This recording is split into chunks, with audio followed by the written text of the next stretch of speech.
Hello my friends, welcome to YouTube channel. I'm your host Indrani.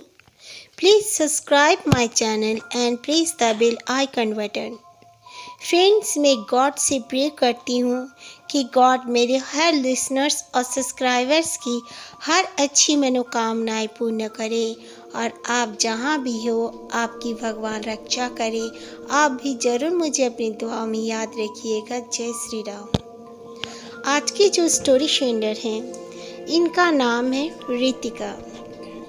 Ritika अपने घर का एक स्टोरी हमारे साथ शेयर करना चाहती हैं। रितिका बताती हैं कि वो लोग जिस घर में रहते थे वो घर उनके दादाजी का घर था। दादाजी भी बचपन से वहीं पे पले बड़े थे। उनके दादाजी वो घर बनाए थे। काफ़ी पुराना कादीम घर होने के वजह से वो घर का कंस्ट्रक्शन बहुत पुराना था, बट वो लोग बहुत ही अच्छी तरह से इनोग्रेट करके उस घर को रखते थे। एक साथ पूरी फैमिली रहने के वजह से वो लोग उसी घर में अपना गुजर बसर करते थे। रितिका के फादर लोग 3 भाई हुआ करते थे।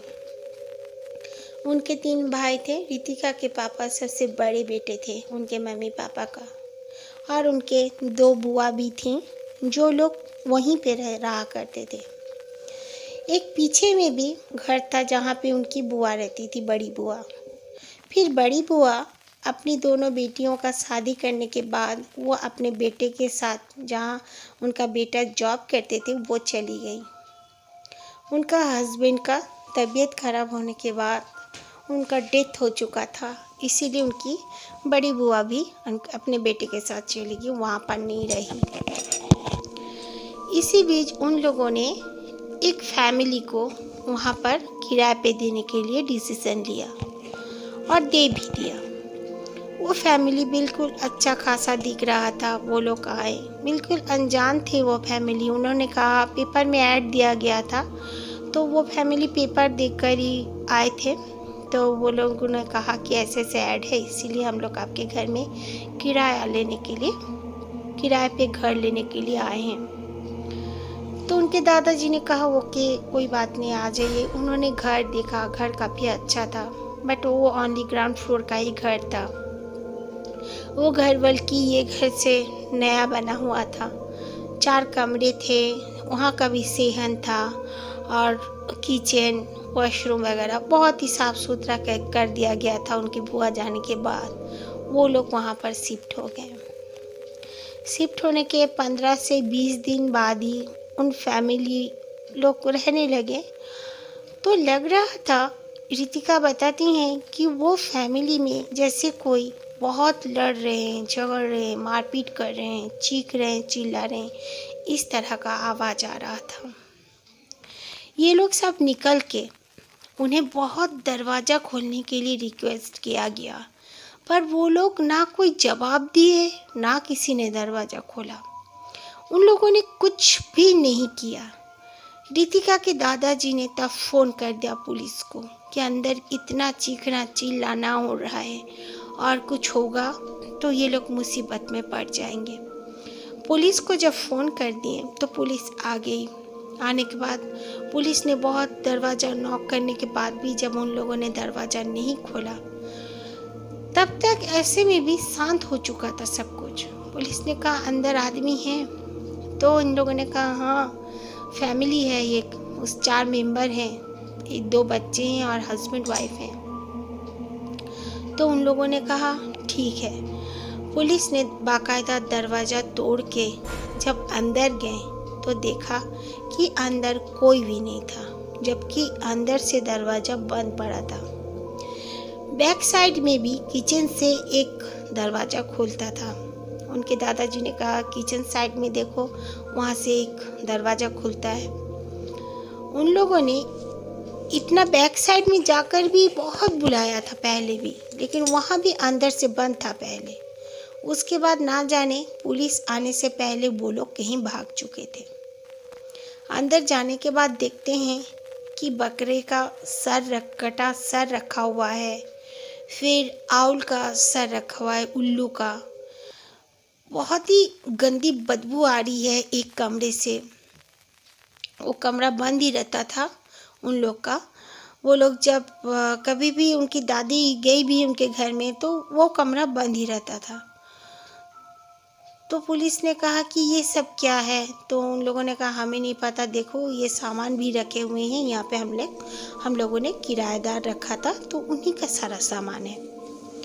तो पुलिस इधर उधर सब कुछ देखा, उसके बाद चले गए और कहा चलो रिपोर्ट लिखाओ आप लोग, ऐसे ऐसे लोग थे, कहाँ से थे, क्या थे, आप लोग ये जानते हैं, फ़ोन नंबर दीजिए। तो फ़ोन नंबर्स वगैरह भी दिए, लेकिन वो फ़ोन भी नहीं लग रहा था, बिल्कुल सब बंद आ रहा था फ़ोन नंबर से। पुलिस ने कहा दादाजी ने भी काफ़ी टाइम लगाया, उनके जो आदमी था जो किराए पे आए थे उनका फ़ोन पे बार बार दादाजी ने भी फ़ोन लगाया, लेकिन किसी ने उठाया नहीं और रिंग हो भी नहीं रहा था, बाय द वे वो बंद आ रहा था नंबर। उसके बाद दादाजी ने कहा कि ये तो ठीक बात नहीं है, इस तरह के उन लोगों ने सामान रखा है, हम लोग किसी को बुलाते हैं, उसके बाद उनसे पूछते हैं ये सब क्या सामान है। कह के दादाजी ने वो रूम को पूरा वो घर को बंद कर दिया और चले आए हम लोग। बच्चों को बिल्कुल स्ट्रिक्टली मना कर दिया गया कि उस तरफ कोई नहीं जाओगे, नहीं तो हम लोग खेलने के लिए बैक साइड चले जाया करते थे, वहाँ पर एक खाली प्लॉट था। फिर रात में ही जैसे वहाँ पर बहुत ज़ोर ज़ोर से किसी का आवाज़ आने लगा, कोई जैसे वहाँ पर है इस तरह महसूस होने लगा। बहुत ही एक बार मेरे दादाजी ने जब झांक कर देखा तो दादाजी ने देखा कि वो घर पूरा जल रहा है, इस तरह दादाजी को दिखा।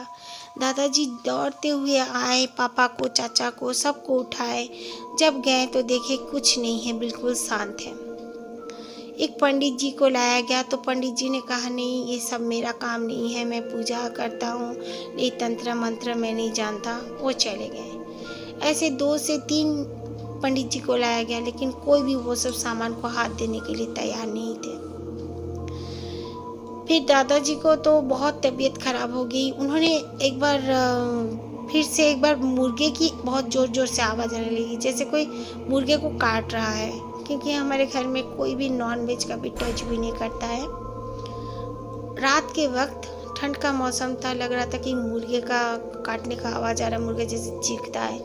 दादाजी ने देखा, जाकर पीछे से जो बैक साइड के खिड़की को खोलकर वो रूम पूरा घर दिखता था जो, तो दादाजी ने देखा कि कटे हुए सर वाला मुर्गे वहाँ पे 2-4 टंगे हुए हैं और फिर उनसे खून टपक रहा है, बिल्कुल चांद की रोशनी से दादाजी को दिखा। और दादाजी काफ़ी डर गए और दौड़ते हुए आए, दादी को बताया। दादी ने जाकर जब देखा तो दादी ने देखा ऐसा कुछ भी नहीं था और दादाजी का बहुत तबीयत खराब हो गया। उसके बाद मेरे पापा ने अपने एक दोस्त को कहा कि तू किसी को जानता है तो बता। तो उन्होंने एक तांत्रिक का एड्रेस दे दिया, पता दे दिया मेरे पापा को। मेरे पापा और मेरे दोनों चाचू उनके साथ गए, रात के वक्त जाना पड़ा और वो तांत्रिक बाबा को सुबह वो लोग लेकर आए। उन्होंने आकर देखा, देखकर उन्होंने कहा यहाँ पर काला जादू किया गया है और कुछ नहीं। और वो लोग काला जादू पूरी तरह कर नहीं पाए हैं, वो लोग काला जादू कर रहे थे प्रेताली को बुलाने के लिए। तो वो बाबा जी ने कहा कि प्रेताली अब तक आई भी नहीं थी, ऐसा कुछ हुआ नहीं था। वो लोग के साथ जो प्रेत आत्मा जो थे, वो लोग के सामान में जो लोग पहले से उनके साथ थे, वो लोग ही यहाँ पर कुछ आप लोग को बस छलावा दिखा रहे हैं और कुछ नहीं, बाकी वो लोग आपके साथ कुछ नहीं कर पाएंगे। और फिर भी मैं यहाँ पर पूजा पाठ कर दूँगा, इस सारे सामान मैं हटा दूँगा। तो वो तांत्रिक बाबा ने सारे सामान हटा दिया वहाँ से। हटाने के बाद कहा कि एकदम बहते पानी में इनको बहा दो या किसी स्मशान में जाकर इसे गाड़ दो। तो मेरे पापा और चाचू दोनों ही गए और जाने के बाद वहाँ पर स्मशान में जाके उसे गाड़ दिया। गाड़ के आकर उन लोग बाहरी नल में नहा धोकर गंगा जल छिड़क कर आ गए। फिर पूरे घर को साफ सुथरा करने के बाद पूजा पाठ किया गया। उसके बाद हमारे साथ कुछ भी प्रॉब्लम नहीं हुआ और दादाजी की तबीयत जो खराब हो रखी थी वो भी ठीक हो गया।